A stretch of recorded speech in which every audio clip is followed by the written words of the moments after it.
les semaines, là, ça va être le moment de préparer le jardin, en prévision de l'été. Et pour ne pas que la chaleur nous accable, tu vas nous proposer d'installer un point d'eau sur le balcon, sur la terrasse ou dans le jardin. Et oui, le secret d'un joli jardin, ce sont les végétaux, bien sûr, c'est la terre, c'est également l'eau. L'eau, c'est un élément primordial dans le jardin. Imaginez un instant Giverny sans les nymphéas, Versailles sans les grandes eaux, les châteaux de la Loire sans la Loire. Ce serait une grande tristesse. Eh bien, Chenonceau. Oui, Chenonceau sur le Cher. Eh bien, l'eau dans un jardin apporte quantité, pas seulement par son intérêt, on va en parler dans un instant, pas seulement par son esthétisme, mais parfois même par le bruit. Il suffit d'un petit clapotis d'eau pour oublier parfois la circulation avoisinante. Alors, pour parler de l'eau, qui est un sujet sérieux, j'ai prié Pascal Houillet, c'est un spécialiste en jardinerie naturelle, de venir me rejoindre, nous rejoindre, et je t'invite sans attendre à le rejoindre. À le rejoindre. Bonjour Pascal qui revient nous voir, c'est toujours un plaisir de vous recevoir. Quel teint, quel bronzage. Bonjour Maya. Oh, c'est extraordinaire. Comment allez-vous? Très bien. Bon, alors, pourquoi d'abord nous conseillez-vous d'installer un point d'eau sur une terrasse ou un balcon ou dans le jardin? Alors premièrement, pour le côté esthétique, de par le choix des contenants et des plantes.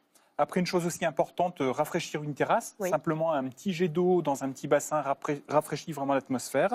Et puis aussi pour les oiseaux, ça permet effectivement aux oiseaux de venir boire. Alors quand on pense à un point d'eau dans le jardin, on se dit toujours la mare, creuser dans la terre, on n'a pas besoin d'aller aussi loin. Non, là on est vraiment sur des systèmes qui sont vraiment simples. Il n'y a pas besoin de terrasser, de béton. C'est vraiment simple à mettre en œuvre. Alors, quel genre de contenant il faut privilégier? Alors, on va privilégier des contenants en plastique qui sont très résistants, ou des contenants en fibre, ou des contenants en zinc, comme des bassines. Ah oui, on a là en bas, là, celui qui est en zinc. Ouais. Il faut éviter absolument les contenants en pot terre cuite, parce que tout simplement, c'est poreux. Et puis aussi, une chose importante, c'est la profondeur, à peu près 30 cm minimum, jusqu'à 50 cm. D'accord. Il y en a quand même des plus grands, malgré tout? Alors après, on peut partir sur des solutions plus imposantes, comme des bacs là-bas qui sont déjà formés. Donc là, on est sur des volumes de 500 litres. Pour le coup, c'est des bassins, là. Ouais. Mais là, attention, il est évident que quand on met de tels volumes sur un balcon, une terrasse, on se renseigne auprès de l'architecte pour être sûr que le poids, convient. Parce que là, on n'est même plus sur le balcon ou la terrasse, là, c'est plutôt dans le jardin. Là, il vaut mieux rester dans le jardin. Oui, il faut se souvenir également que certains, et je parle sous le contrôle de Gérard Michel, que certains règlements de copropriété précisent ou non l'autorisation de faire des points d'eau. Important. Il faut être prudent. Alors, on remplit ces contenants d'eau, on a bien compris, mais pas seulement, on peut y mettre des plantes qu'on a ici. Alors effectivement, il y a un choix de plantes qui est très intéressant et surtout très varié. On va avoir des plantes qui seront graphiques, comme les échicétomes, les iris, les papyrus et les acorus. D'accord. Après, on va avoir des plantes qui seront plus des plantes flottantes, comme les nénuphars et puis les tudos. Oui. Le nénuphar nain en particulier est une plante magnifique et comme son nom l'indique, n'a pas besoin de beaucoup de profondeur. Il faut également se souvenir que les plantes qui viennent d'être indiquées par notre ami, généralement ne sont pas trop sensibles au froid et que quand il y a des périodes de froid, il suffira de mettre un petit morceau de bois, enfin un fagot, pour empêcher que le gel ne vienne saisir la plante. Parce que l'air continue de circuler. Et oui. Et oui. Et puis une chose importante aussi pour les petits bassins, ce sont les plantes oxygénantes. Donc en l'occurrence l'hypuris qui va épurer l'eau et qui va l'oxygéner par sa photosynthèse. Est-ce qu'on les trouve facilement toutes ces plantes-là? Alors sans aucun problème dans toutes les bonnes jardineries, mais j'en profite pour rebondir sur la purification de l'eau. J'ai le truc exceptionnel. Il suffit simplement de déposer un morceau de charbon de bois dans l'eau pour éviter que l'eau ne croupisse. Parce que le problème de l'eau, c'est le croupissement, l'odeur, la couleur. Un petit morceau de charbon de bois qui vient du barbecue, par exemple, permet de limiter les problèmes de croupissement. Et quoi, on le pose, on le laisse là, on l'oublie tranquille et on l'oublie. D'accord. Ok. Alors, comment on va les installer, justement, toutes ces plantes dans un bassin? Alors là, on est vraiment sur une solution qui est simple. Les pots que vous achetez dans les jardineries, ce sont déjà des plantes qui sont cultivées avec des terres assez lourdes qui sont à base d'argile. Oui. Donc, ce qui permet effectivement de lester la plante dans le fond du pot. Donc tout simplement, vous disposez vos plantes dans le pot et puis après, vous remplissez d'eau tout simplement. D'accord. Elles peuvent toutes cohabiter là Alors, elles peuvent toutes ensemble, cohabiter. Généralement, il vaut mieux prévoir une plante haute dans le fond, une plante un peu plus buissonnante et puis une plante flottante comme un nénuphar sur le rebord. D'accord.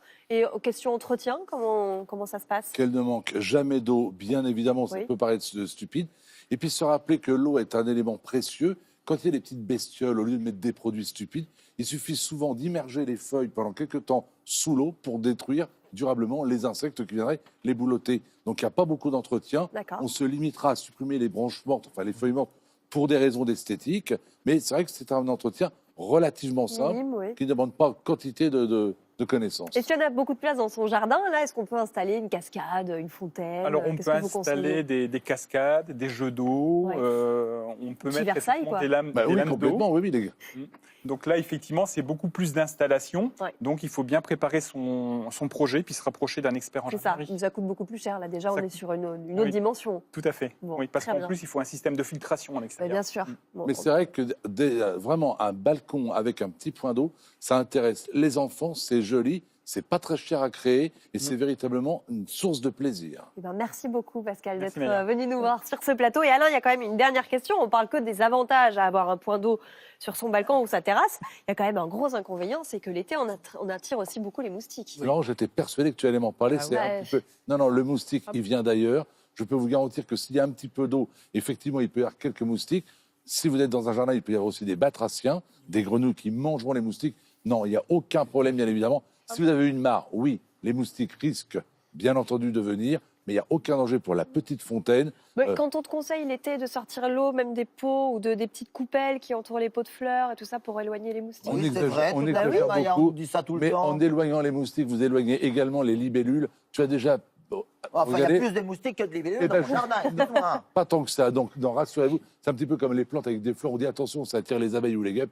Tout ça, on est dans la légende. Je vous garantis que les moustiques vivent Maya, et les moustiques enlève ne quand même vivent des que dans les assiettes parties. de flotte. Les moustiques ne vivent que dans les parties ombrées. Ils vont au soleil peut-être pour piquer, mais là où ils vivent, c'est à l'ombre, jamais en plein soleil. Bon, Mais D'accord. il a tout à fait raison, notamment pour les grenouilles. J'ai un bassin où il y a des nénuphars et il y a des moustiques.